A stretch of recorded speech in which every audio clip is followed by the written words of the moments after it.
आज हम लोग क्लास 10 सीबीएसई का हिस्ट्री का पहला लेसन पढ़ेंगे। यूरोप में राष्ट्रवाद का उदय।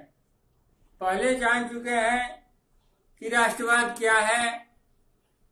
राष्ट्र के प्रति प्रेम और एकता की भावना ही राष्ट्रवाद है, या दूसरे शब्दों में राष्ट्रवाद एक ऐसी भावना है जो किसी विशेष भौगोलिक, सांस्कृतिक या सामाजिक परिवेश में रहने वाले लोगों में एकता की वाहक बनती है।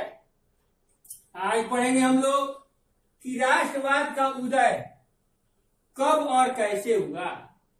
राष्ट्रवाद की भावना का बीजारोपण यूरोप में पुनर्जागरण के काल में ही आरंभ हो चुका था, परंतु 1789 ईस्वी की फ्रांसीसी क्रांति के तत्पश्चात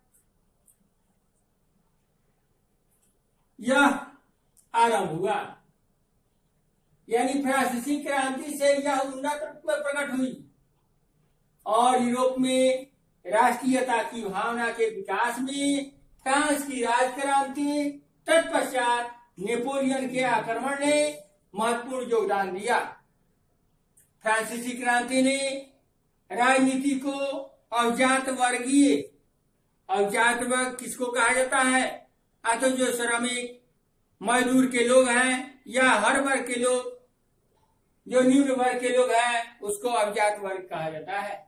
अवजातीय वर्ग परिवेश से बाहर कर उसे अखबारों, सड़कों और सर्वसाधारण की वस्तु बना दिया। यूरोप के कई राज्यों में नेपोलियन के अभियानों द्वारा नव युग का संदेश पहुंचा। नेपोलियन ने जर्मनी और इटली के एकीकरण का मार्ग प्रशस्त किया।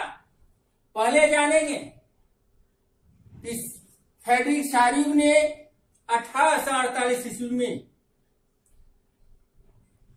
फ्रांस के लोगों को एकमत करने का प्रयास किया और एकमत करने के पश्चात यूरोप में राष्ट्रवाद का उदय हुआ। अब जानेंगे कि जनतांत्रिक किसे कहा जाता है, क्या है?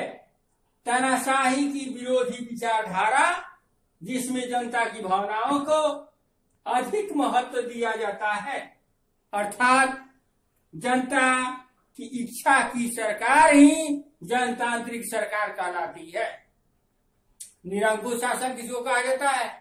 क्योंकि वहां पर लुई सलामा एक निरंकुश शासक था फ्रांस में। ऐसी शासन प्रणाली जिसमें एक व्यक्ति सर्वेसर्वा होता है तथा अपनी इच्छा के अनुसार शासन चलाता है, जिस पर किसी का दबाव नहीं, ऐसे शासक को निरंकुश शासक कहा जाता है।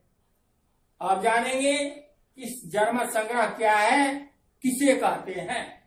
एक प्रत्यक्ष मतदान जिसके द्वारा एक क्षेत्र के सभी लोगों से एक प्रस्ताव को स्वीकार अथवा अस्वीकार करने के लिए पूछा जाता है, इसे जनमत संग्रह कहा जाता है।